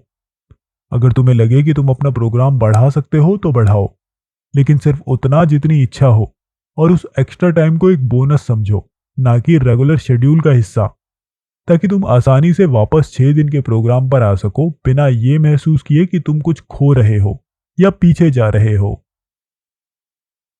अब देखते हैं हम कहाँ खड़े हैं। अब तक हमने दिन के वेस्ट टाइम में से कुछ बचा लिया है। 6 सुबह में से हर एक दिन आधा घंटा, और 3 शाम से हर एक दिन 1.5 घंटे। टोटल बनता है 7.5 घंटे हर वीक। मैं फिलहाल इन 7.5 घंटों से खुश हूं। क्या, तुम पूछते हो? तुम हमें जिंदगी जीने का तरीका बताने आए हो, और तुम बस 7.5 घंटे डील कर रहे हो 168 घंटों में से। क्या तुम 7.5 घंटे के साथ कोई चमत्कार करने वाले हो? हाँ, मैं चमत्कार करने वाला हूँ, अगर तुम मुझे थोड़ा वक्त दो। मैं तुम्हें एक ऐसी चीज को कह रहा हूं जो बिल्कुल नेचुरल और समझने वाली है, लेकिन इसका असर एक चमत्कार जैसा लगेगा। मेरा कहना यह है कि अगर तुम 7.5 घंटे का पूरा इस्तेमाल करोगे, तो ये तुम्हारे पूरे वीक की जिंदगी को बेहतरीन बनाएगा, उसमें नया जोश डालेगा, और तुम्हारी लाइफ के सबसे बोरिंग कामों में भी तुम्हारा इंटरेस्ट बढ़ जाएगा। तुम हर सुबह और शाम सिर्फ 10 मिनट के फिजिकल एक्सरसाइज करते हो, और फिर भी ये एक्सपेक्ट करते हो कि तुम्हारी फिजिकल हेल्थ दिन भर अच्छी रहेगी। तो तुम ये क्यों एक्सपेक्ट नहीं कर सकते कि अगर तुम एक दिन में लगभग 1 घंटा अपने दिमाग को दो, तो तुम्हारी पूरी दिमागी एक्टिविटी अच्छी हो जाएगी। और भी ज्यादा वक्त अपने आप को इम्प्रूव करने में लगाया जा सकता है, और जितना ज्यादा वक्त तुम दोगे, उतने ही अच्छे रिजल्ट्स मिलेंगे। लेकिन मैं शुरुआत एक छोटी कोशिश से करना पसंद करूंगा। ये आसान काम नहीं है, जैसे कि उन लोगों को पता चलेगा जिन्होंने अभी तक इसे करके नहीं देखा है। जंगल में से 7.5 घंटे निकालना एक काफी मुश्किल काम है। इसके लिए कुछ ना कुछ कुर्बानी देनी पड़ेगी। शायद तुम्हारा टाइम पहले बुरा गुजरता हो, लेकिन गुजरता तो था। तुमने उस टाइम में कुछ ना कुछ किया था, चाहे वो गलत ही क्यों ना हो। कुछ और करने का मतलब है अपनी पुरानी आदत को बदलना, और आदतें बदलना सबसे मुश्किल काम होता है। और ये बात भी समझ लो कि कोई भी बदलाव, चाहे वो बेहतर बनने के लिए ही क्यों ना हो, अपने साथ थोड़ा डिस्कंफर्टेबल होता है। अगर तुम्हें लगता है कि तुम 7.5 घंटे एक हफ्ते में सीरियसली और लगातार मेहनत कर पाओगे और पुरानी जिंदगी वैसे ही चलती रहेगी, तो तुम गलत हो। मैं फिर से कह रहा हूं कि तुम्हें कुछ कुर्बानी देनी पड़ेगी और अपने इरादों को बहुत मजबूत करना पड़ेगा। और क्योंकि मुझे ये मुश्किल काम पता है और ये भी जानता हूं कि अगर इसमें तुम फेल हो जाते हो तो उसका कितना बुरा असर होता है, इसलिए मैं तुम्हें सलाह देता हूं कि बहुत छोटी शुरुआत करो। तुम्हें अपनी सेल्फ रिस्पेक्ट को बचा के रखना है। सेल्फ रिस्पेक्ट हर एक पर्पसफुल चीज का बेस है। और अगर तुम एक ऐसी प्लानिंग में फेल हो जाते हो जो तुमने खुद सोची हो, तो तुम्हारी सेल्फ रिस्पेक्ट को बहुत बड़ी चोट लगती है। इसलिए मैं बार बार कह रहा हूं, धीरे शुरुआत करो, बिना दिखावे के। जब तुम लगातार 3 महीने तक 7.5 घंटे एक हफ्ते में अपनी वायरलिटी को इंप्रूव करने में ऑनेस्टली लगाओगे, तब तुम अपने आप को यह बताने के लायक बन जाओगे कि तुम क्या क्या करने की कैपेबिलिटी रखते हो। अब जब हम उस टाइम को यूज करने का तरीका समझने वाले हैं, तो मेरी एक आखिरी सलाह ये है। शाम के टाइम काम करते वक्त 1.5 घंटे का काम करने के लिए 1.5 घंटे से ज्यादा का वक्त दो। एक्सीडेंट होने का चांस याद रखो, इंसानी फितरत याद रखो। अपने आप को 9 बजे से 11:30 तक का वक्त दो उस 90 मिनट का काम करने के लिए। Chapter 7, controlling the mind. लोग कहते हैं इंसान अपने ख्यालों को कंट्रोल नहीं कर सकता, लेकिन कर सकता है। सोचने की मशीन को कंट्रोल करना बिल्कुल पॉसिबल है। और जब सब कुछ जो हमारे साथ होता है सिर्फ हमारे दिमाग में होता है, जब तक हमें दर्द हो या खुशी मिले, सब कुछ दिमाग के अंदर होता है। तो दिमाग पर कंट्रोल रखना कितना जरूरी है, ये समझना आसान है। ये बात पुरानी है, लेकिन लोग इसकी गहराई और जरूरत को कभी रियलाइज नहीं करते। लोग कहते हैं कि उनमें कंसंट्रेशन की ताकत नहीं है, लेकिन ये ताकत हासिल की जा सकती है अगर वो चाहें। और बिना कंसंट्रेशन के, यानी अपने दिमाग को कोई काम करने के हुक्म देने और उस हुक्म को मानने की ताकत के बिना असली जिंदगी जीना पॉसिबल नहीं। माइंड कंट्रोल एक पूरी जिंदगी जीने का पहला स्टेप है। इसलिए मेरे हिसाब से दिन की शुरुआत दिमाग को ट्रेन करने से होनी चाहिए। तुम अपनी बॉडी का फोकस रखते हो, अंदर और बाहर। तुम अपनी स्किन के बाल हटाने के लिए रिस्क लेते हो। तुम एक पूरी टीम को हायर करते हो, दूध वाले से लेकर बच्चर तक, ताकि तुम अपने पेट को अच्छे से काम करवा सको।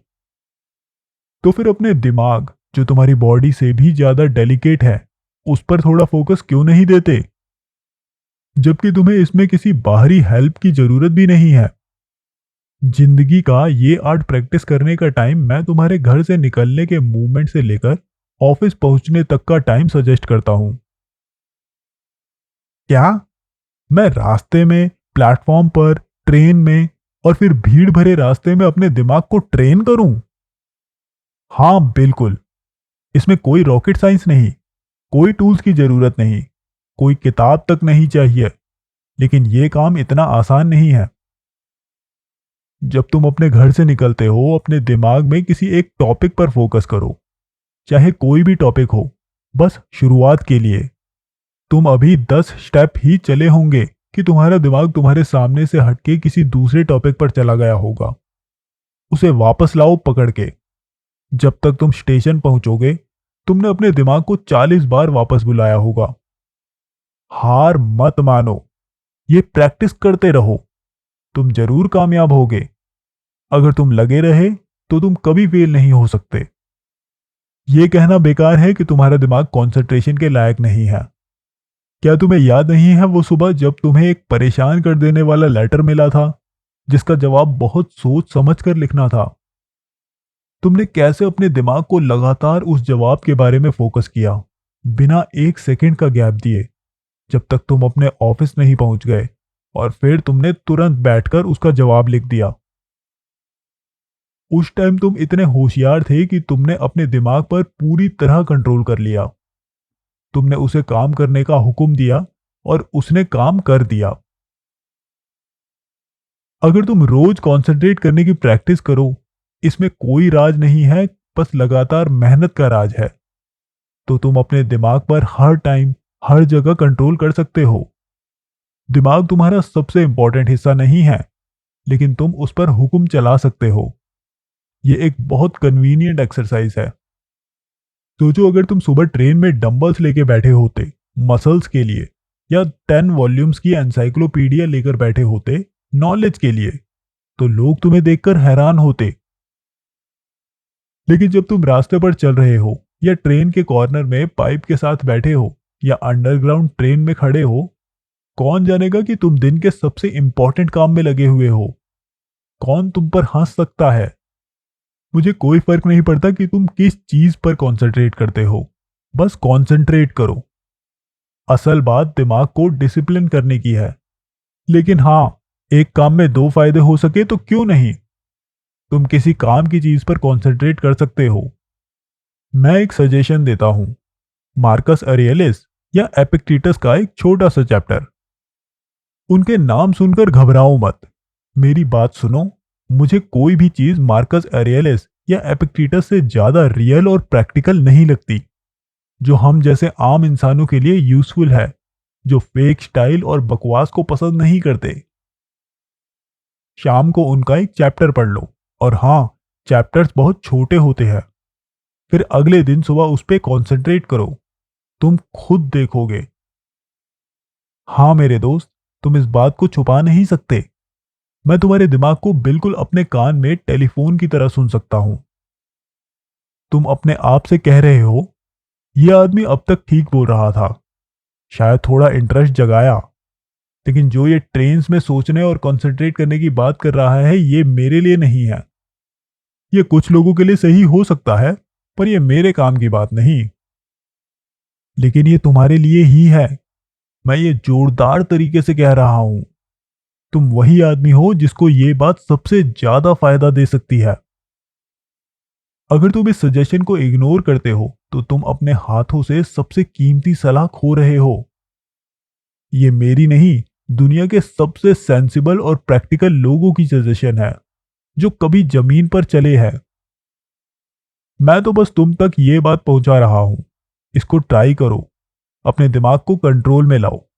तुम देखोगे कैसे ये तुम्हारी जिंदगी के आगे प्रॉब्लम सॉल्व कर देता है, खासकर वरी या चिंता, जो बेकार, बचने लायक और शर्मनाक बीमारी है, चिंता। Chapter 8, the reflective mood. दिमाग को कंसंट्रेट करने की एक्सरसाइज, जिसको रोज आधा घंटा देना चाहिए, सिर्फ एक शुरुआत है, जैसे पियानो पर स्केल्स प्रैक्टिस करना। जब तुम अपने सबसे जिद्दी हिस्से यानी दिमाग पर कंट्रोल कर लोगे, तो उसको यूज करना जरूरी है। एक ओबीडियंट यानी आज्ञाकारी दिमाग का फायदा तभी है जब उसके ओबीडियंस का पूरा फायदा उठाया जाए। इसके लिए एक लंबा और प्राइमरी कोर्स ऑफ स्टडी जरूरी है। अब सवाल यह है कि ये स्टडी क्या होनी चाहिए। इस पर कभी कोई सवाल नहीं था, ना ही कभी होगा। हर समझदार इंसान इस बात पर राजी है। और ये स्टडी लिटरेचर नहीं है, ना कोई आर्ट, ना हिस्ट्री, ना साइंस। ये स्टडी अपने आप को समझने की है। मैन नो दाई सेल्फ, मतलब आदमी खुद को समझो। ये लाइन इतनी ज्यादा सुनने में आई है कि लिखते हुए शर्म आ रही है, पर फिर भी लिखना पड़ रहा है क्योंकि जरूरी है।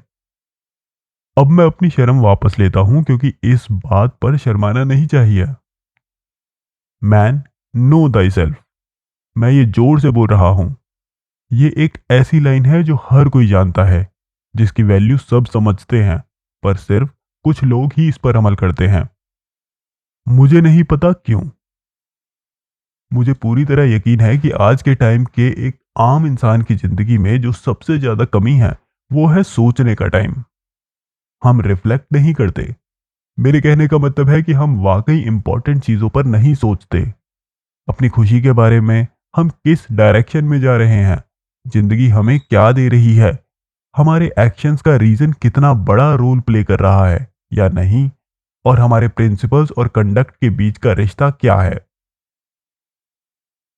तुम खुशी ढूंढ रहे हो, है ना?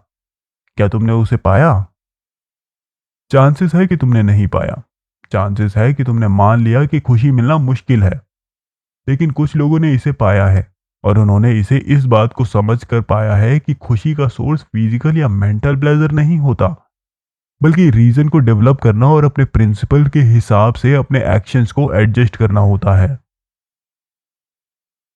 मुझे लगता है तुम इस बात को झुटलाने की हिम्मत नहीं करोगे, और अगर तुम ये मान लेते हो और फिर भी अपने दिन का कोई हिस्सा इस बात पर नहीं लगाते कि तुम अपने रीजन, प्रिंसिपल्स और कंडक्ट पर डेलिबरेटली सोचो, तो तुम ये भी मान लेते हो कि तुम जो चीज चाहते हो उसे पाने का जरूरी काम तुम रेगुलरली नहीं कर रहे। अब मैं शर्माऊं या तुम? मुझे ऐसा डर मत समझो कि मैं तुम पर कुछ स्पेसिफिक प्रिंसिपल्स थोपना चाहता हूं। मुझे ये जरूरी नहीं लगता कि तुम्हारे प्रिंसिपल्स क्या हैं। तुम्हारे प्रिंसिपल्स तुम्हें ये मानने पर मजबूर कर सकते हैं कि बर्गलरी यानी चोरी सही है। मुझे इससे कोई फर्क नहीं पड़ता। मैं सिर्फ ये कह रहा हूं कि एक जिंदगी जिसमें कंडक्ट प्रिंसिपल से मैच नहीं करता एक बेकार जिंदगी है, और कंडक्ट वो प्रिंसिपल्स के साथ मैच करने का सिर्फ एक तरीका है, रोज अपने एक्शंस का हिसाब, रिफ्लेक्शन और नया रेजोल्यूशन। बर्गलर्स की जिंदगी में परमानेंट सैडनेस की वजह यह है कि उनके प्रिंसिपल्स बर्गलरी के खिलाफ हैं। अगर उन्हें वाकई ये लगता है कि बर्गलरी एक मोरल एक्सीलेंस है, तो जेल जाना उनके लिए बस कुछ सालों की खुशी होती। सब मार्टियर्स यानी शहीद खुश होते हैं क्योंकि उनका कंडक्ट और प्रिंसिपल्स एक जैसे होते हैं। रीजन जो हमारे एक्शंस बनाती है और प्रिंसिपल्स को भी गाइड करती है, हमारी जिंदगी में उतना बड़ा रोल प्ले नहीं करती जितना हम सोचते हैं। हम समझदार होने के लिए जाने जाते हैं, लेकिन असल में हम ज्यादा नेचुरल होते हैं, और जितना कम हम सोचते हैं उतने कम समझदार होते हैं। अगली बार जब तुम वेटर पर गुस्सा हो जाओ क्योंकि तुम्हारी स्टीक ज्यादा पक गई है, अपने दिमाग में रीजन को बुलाओ और उससे पूछो। रीजन तुम्हें यह बताएगी कि वेटर ने स्टीक नहीं बनाई थी और उसका कुकिंग पर कोई कंट्रोल नहीं था, और अगर उसकी गलती भी थी तो तुम गुस्सा होकर कुछ अचीव नहीं कर रहे हो। तुमने सिर्फ अपनी डिग्निटी खो दी, समझदार लोगों की नजर में बेवकूफ लगे, और वेटर का मूड खराब कर दिया। स्टीक पर कोई असर तो पड़ा नहीं। इस कंसल्टेशन का नतीजा ये होता है कि जब अगली बार तुम्हारी स्टीक ज्यादा पक गई होगी, तो तुम वेटर के साथ एक इंसान जैसे बिहेव करोगे, शांत और अच्छे से, और पोलाइटली नई स्टीक मंगाओगे। इसका फायदा बिल्कुल ऑब्वियस होगा। प्रिंसिपल्स को बनाने या बदलने में और अपने एक्शंस को सुधारने में प्रिंटेड बुक्स से भी बहुत हेल्प मिल सकती है, जो आजकल सस्ते दाम में मिलती है। पिछले चैप्टर में मैंने मार्कस एरियलिस और एपिक्टेटस का जिक्र किया था। कुछ और जाने माने काम तुम्हें तुरंत याद आ जाएंगे। मैं पास्कल, ला ब्रुएल और एमरसन का नाम भी ले सकता हूं। मेरे लिए मैं अपने मार्कस एरियलिस के बिना सफर नहीं करता। हाँ, किताबें काफी वैल्यूएबल हैं, लेकिन सिर्फ किताब पढ़ लेना अपने एक्शंस को रोज ईमानदारी से रिव्यू करने का सब्स्टिट्यूट नहीं बन सकता। जो तुमने किया और जो तुम करने जा रहे हो, उसको ऑनेस्टली फेस करना बहुत जरूरी है, चाहे ये देखना थोड़ा अनकंफर्टेबल क्यों ना हो। अब सवाल ये उठता है कि ये जरूरी काम कब किया जाए। मेरे हिसाब से शाम का सफर घर वापस आते वक्त इसका बेस्ट टाइम है। रोज के काम की थकान के बाद सोचने का एक मूड नेचुरली आ जाता है। लेकिन अगर तुम इस इंपॉर्टेंट काम को इग्नोर करके न्यूज़पेपर पढ़ने में टाइम लगाते हो, जो तुम खाने का इंतजार करते वक्त भी पढ़ सकते हो, तो फिर मुझे कहने के लिए कुछ नहीं है। लेकिन किसी भी वक्त दिन में तुम्हें इस सेल्फ रिफ्लेक्शन को जरूरी करना पड़ेगा। और अब मैं शाम के घंटों की तरफ आता हूं। Chapter 9, interest in the arts. बहुत लोग शाम में टाइम वेस्ट करते हैं क्योंकि उन्हें लगता है कि आलसी रहने के अलावा कोई ऑप्शन ही नहीं है, और अगर कुछ करना है तो सिर्फ लिटरेचर पढ़ना पड़ेगा। और अगर उन्हें लिटरेचर में इंटरेस्ट नहीं है तो वो कुछ नहीं करते। ये एक बड़ी गलतफहमी है।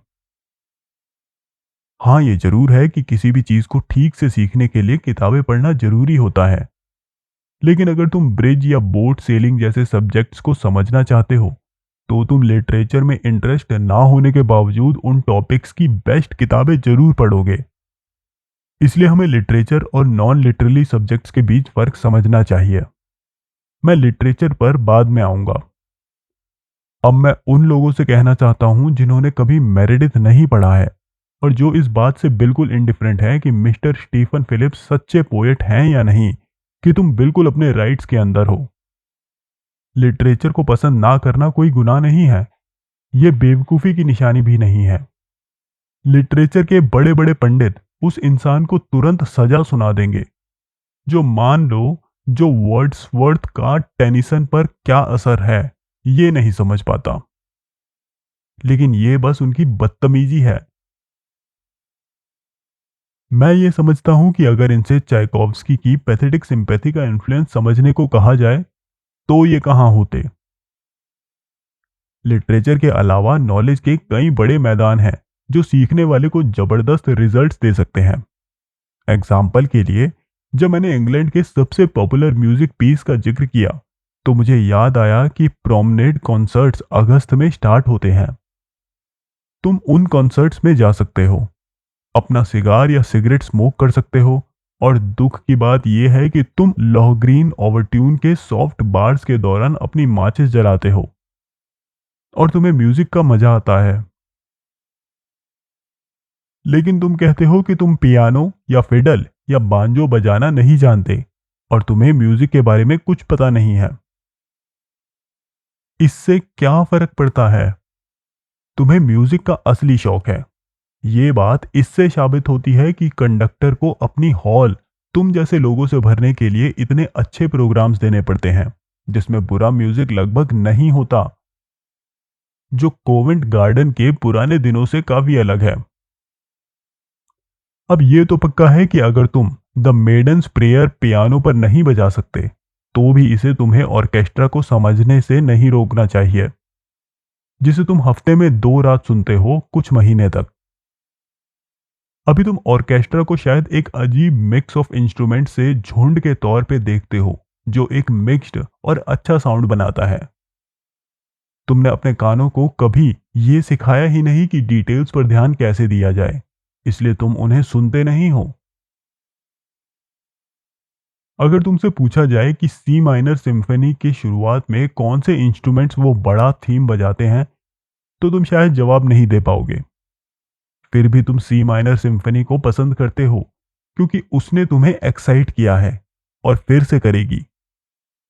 तुमने इसके बारे में बात भी की होगी कभी खुश मूड में उस लड़की से। हाँ हाँ, तुम्हें पता है किसकी बात हो रही है। और सब जो तुम श्योरिटी के साथ कहते हो वो ये है कि बेथोवन ने इसे कंपोज किया था और ये एक बढ़िया चीज है।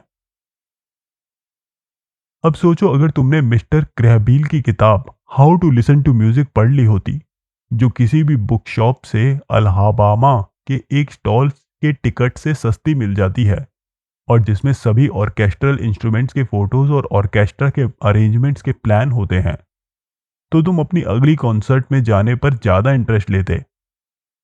तुम्हारे लिए ऑर्केस्ट्रा एक मिक्स्ड साउंड का मास नहीं लगता, बल्कि एक मार्वियसली बैलेंस्ड स्ट्रक्चर दिखता जिसमें हर ग्रुप का अपना जरूरी एक रोल होता है।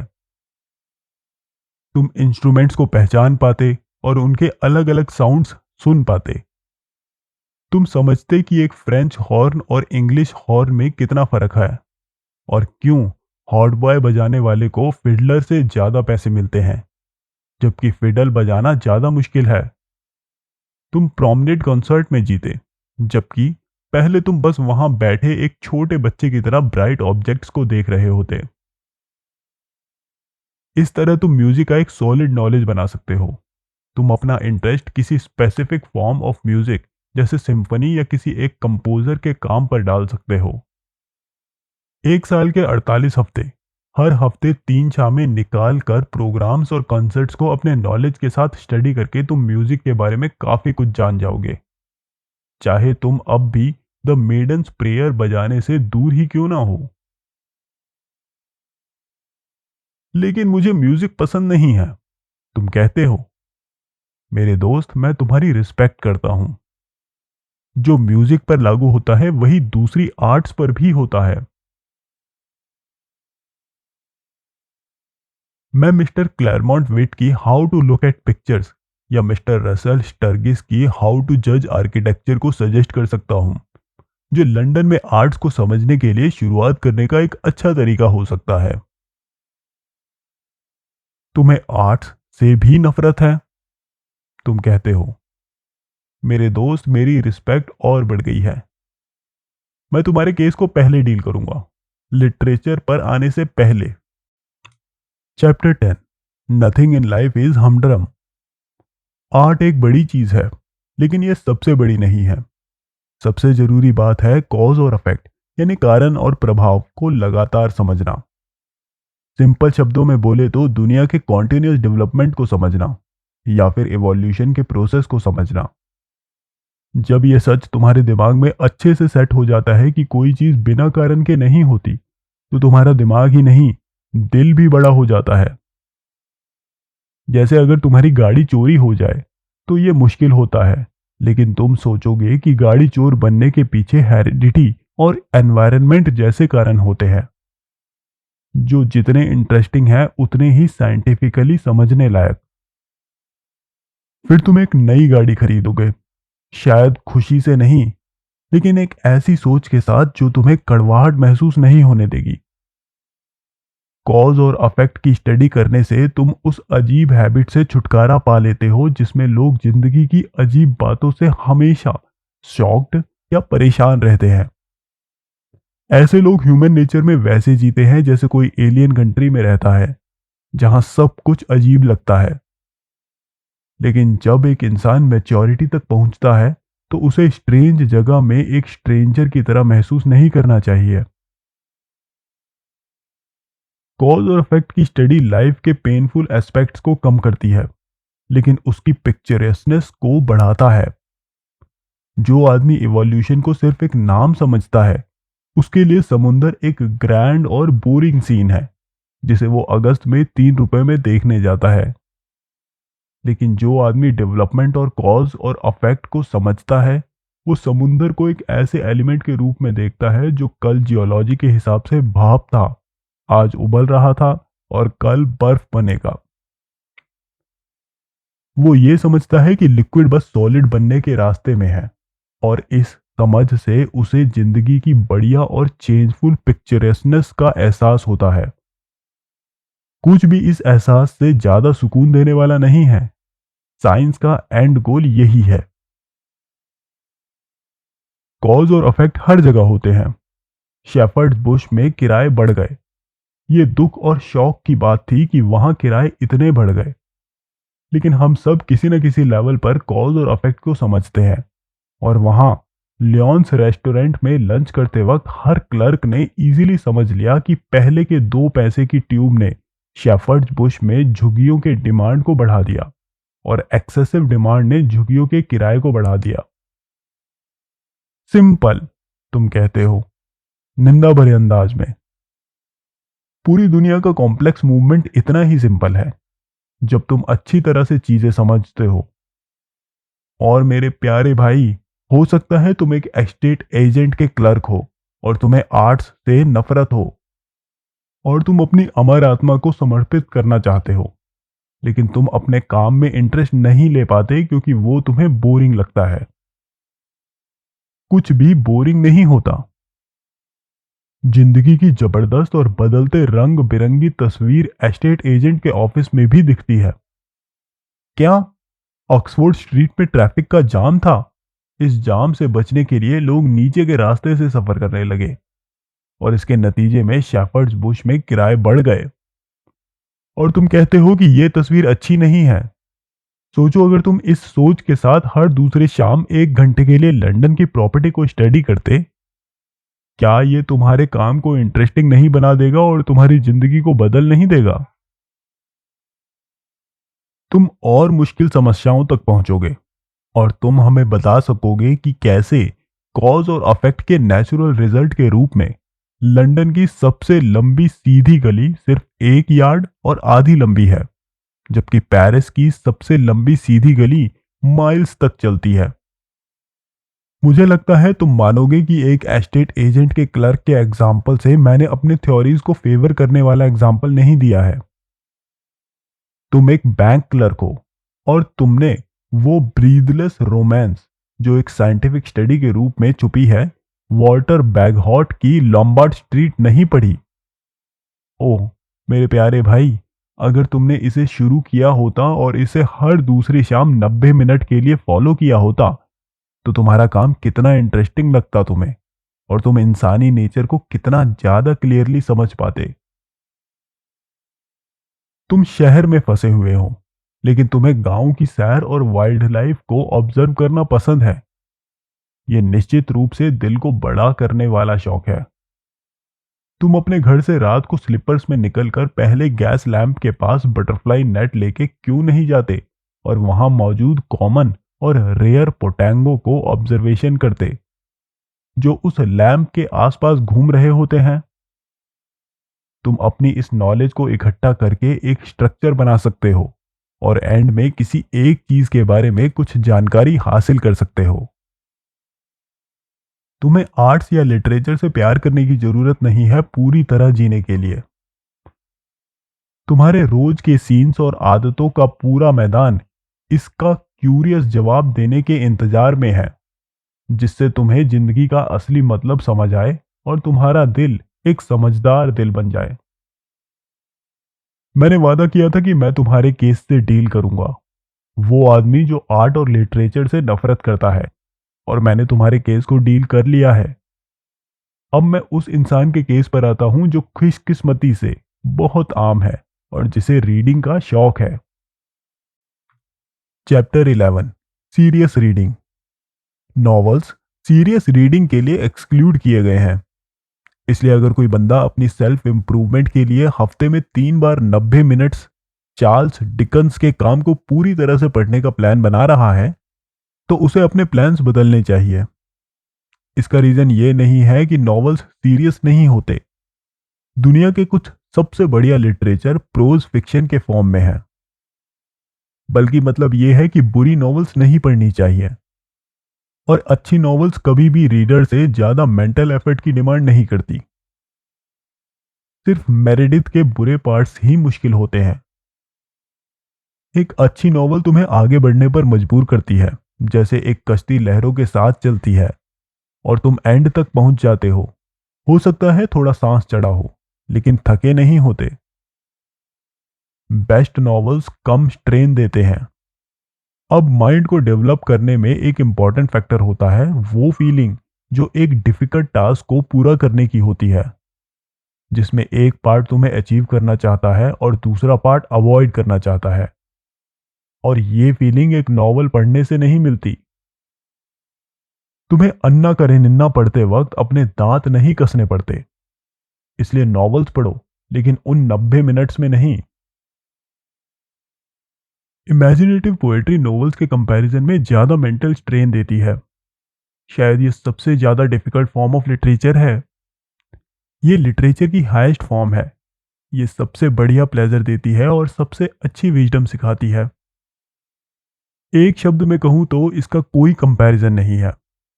मैं ये कह रहा हूं पूरी सदमे भरी सोच के साथ, क्योंकि ज्यादा लोग पोएट्री नहीं पढ़ते।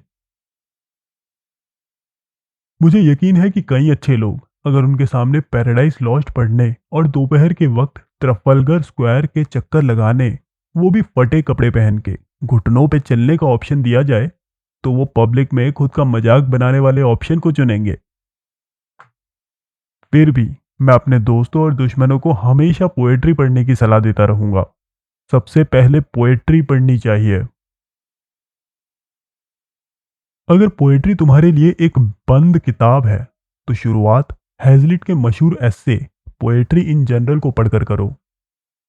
ये इंग्लिश में अपने टाइप का बेस्ट एस्से है, और कोई भी इंसान जो इसे पढ़ लेगा कभी ये गलतफहमी नहीं रखेगा कि पोएट्री एक पुरानी टॉर्चर है, या एक पागल हाथी है, या कोई बंदूक है जो अपने आप चलेगी और 40 स्टेप्स दूर मार गिराएगी।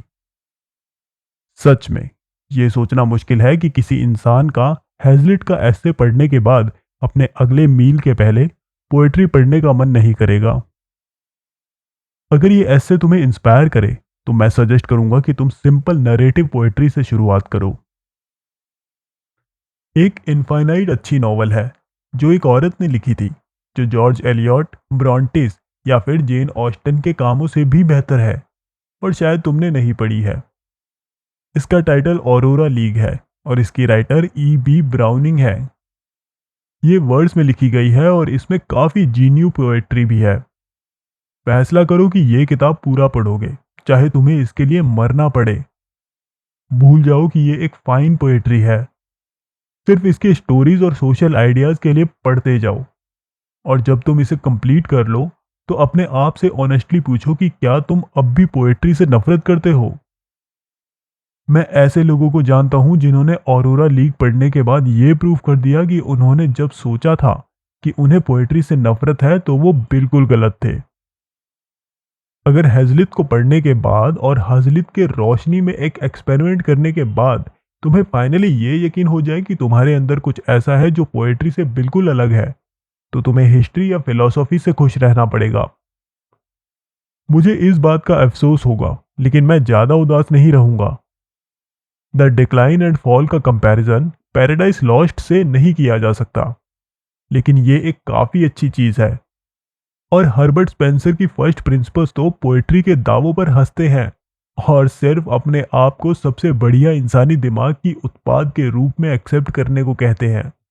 मैं ये सजेस्ट नहीं कर रहा हूं कि ये दोनों काम एक बिगिनर के लिए सूटेबल है, लेकिन मुझे कोई वजह नहीं दिखाई देती कि कोई भी इंसान जो एवरेज इंटेलिजेंस का हो, एक साल तक लगातार पढ़ने के बाद हिस्ट्री या फिलॉसफी के सबसे बड़े कामों को समझने के लिए फिट ना हो। मास्टरपीसेस का एक बड़ा एडवांटेज ये है कि ये इतने साफ और आसान होते हैं।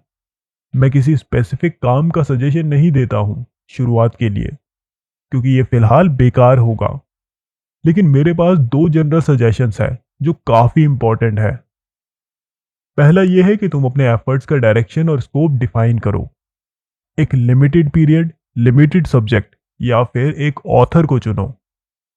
खुद से कहो, मैं फ्रेंच रिवॉल्यूशन के बारे में कुछ जानने वाला हूँ, या रेलवेज के राइज के बारे में, या जॉन कीट्स के कामों के बारे में। और एक फिक्स्ड टाइम पीरियड के लिए जो तुम पहले डिसाइड करोगे, सिर्फ अपने चूजन टॉपिक पर फोकस करो। स्पेशलिस्ट होने में बहुत मजा है। दूसरा सजेशन ये है कि सिर्फ पढ़ने के साथ साथ सोचो भी। मैं ऐसे लोगों को जानता हूं जो बस पढ़ते जाते हैं, लेकिन उससे उन्हें कोई फायदा नहीं होता। वो वैसे ही पढ़ते हैं जैसे कुछ लोग शराब पीते हैं। वो लिटरेचर के जमीन पर मोटर कार से ऐसे गुजर जाते हैं जैसे बस चलना ही उनका मकसद हो। तुम्हें ये लोग बताएंगे कि उन्होंने एक साल में कितनी किताबें पढ़ ली हैं। जब तक तुम अपनी पढ़ाई पर कम से कम 45 मिनट का ध्यान और मुश्किल रिफ्लेक्शन नहीं करोगे, जो पहले थोड़ा बोर कर सकता है, तुम्हारे रात के 90 मिनट्स ज्यादातर बेकार ही जाएंगे। इसका मतलब यह है कि तुम्हारा पेस स्लो होगा, लेकिन कोई टेंशन नहीं है। मंजिल को भूल जाओ, सिर्फ रास्ते का मजा लो। और एक दिन जब तुम एक्सपेक्ट भी नहीं कर रहे होगे, तुम अचानक एक खूबसूरत पहाड़ी शहर में पहुंच जाओगे।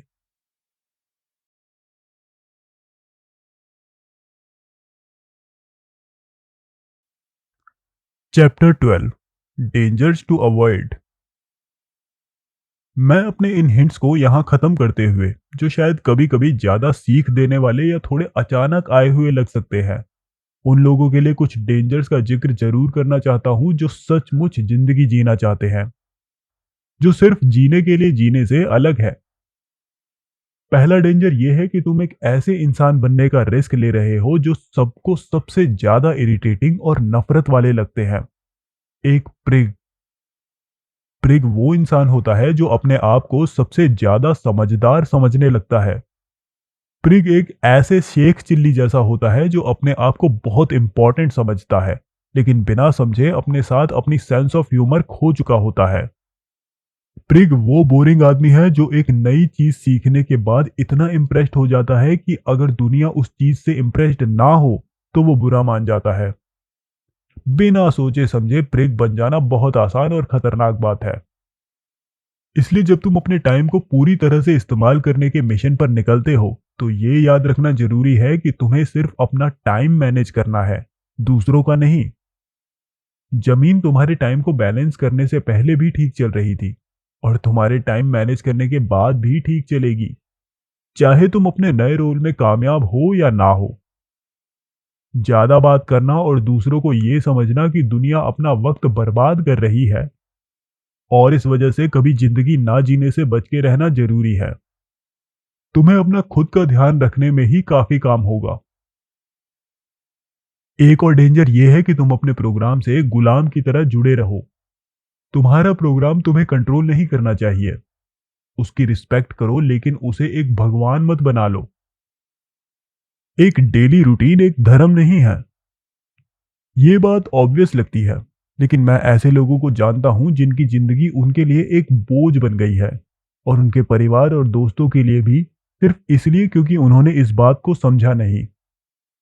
ओ नहीं, मैं एक पत्नी को हमेशा शिकायत करते हुए सुनता हूं, अर्थर हमेशा 8 बजे कुत्ते को घुमाने ले जाता है और 9 बजे पढ़ाई शुरू करता है, तो हम ये नहीं कर सकते, एक्सेट्रा एक्सेट्रा। और उस आवाज में जो पूरी फाइनैलिटी होती है, वो एक अनजाने और अजीब ट्रेजेडी का बता देती है।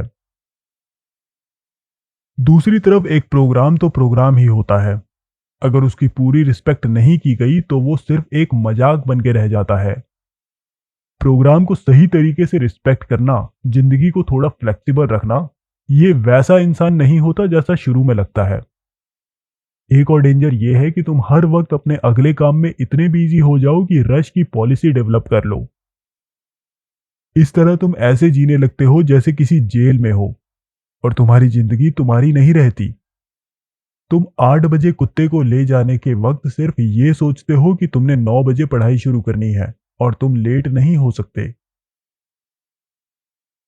कभी कभी अपने प्रोग्राम को जानबूझकर तोड़ना चीजों को ठीक करने में मदद नहीं करेगा। प्रोग्राम ये नहीं है कि तुम अपने किए गए प्लान को बिना फ्लेक्सिबिलिटी के फॉलो करते जा रहे हो, बल्कि असली दिक्कत यह है कि तुमने शुरू से ही ज्यादा काम अपने प्रोग्राम में डाल लिया है। इसका एक ही सॉल्यूशन है, अपने प्रोग्राम को दोबारा से ठीक से बनाना और कम चीजों को ट्राई करना। लेकिन नॉलेज की भूख जो चीजों को खाती है, उससे और बढ़ जाती है, और कुछ लोगों को ये कांस्टेंट भागते रहने से मजा आने लगता है। ऐसे लोगों के बारे में कहा जा सकता है कि लगातार भागने की जल्दी हमेशा के लिए सो जाने से बेटर है। अगर तुम्हारा प्रोग्राम ऑप्रेसिव लगने लगे, लेकिन तुम फिर भी उसे बदलना नहीं चाहते, तो एक अच्छा तरीका यह है कि तुम एक पार्ट से दूसरे पार्ट तक बहुत आराम से मूव करो।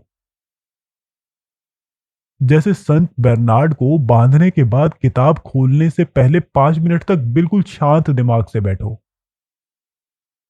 दूसरे शब्दों में, जानबूझकर 5 मिनट बर्बाद करो और इस चीज का पूरा एहसास रखो कि तुम वक्त बर्बाद कर रहे हो।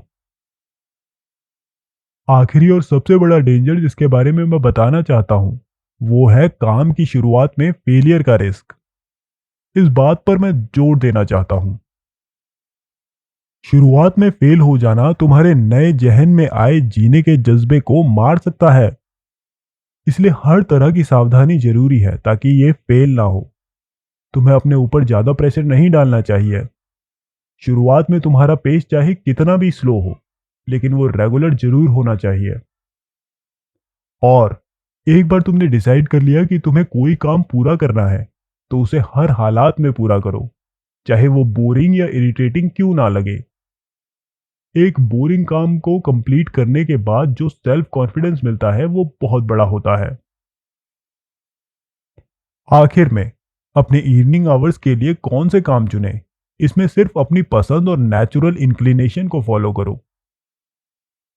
फिलोसॉफी का वॉकिंग एनसाइक्लोपीडिया बनना एक बढ़िया बात है, लेकिन अगर तुम्हें फिलोसॉफी पसंद नहीं है और तुम्हें स्ट्रीट क्राइज यानी सड़क पर आवाजों की नेचुरल हिस्ट्री पसंद है, तो फिलोसॉफी को छोड़ दो और स्ट्रीट क्राइज पर फोकस करो।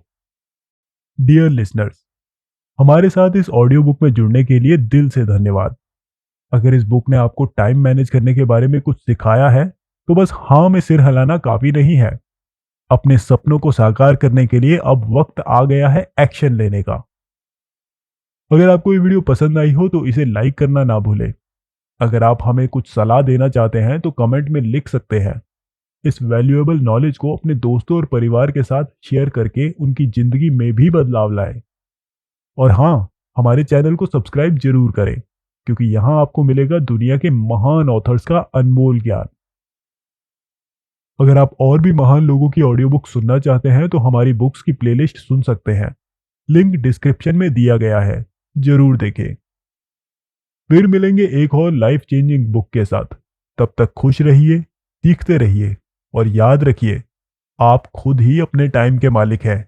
इसे सही से यूज कीजिए।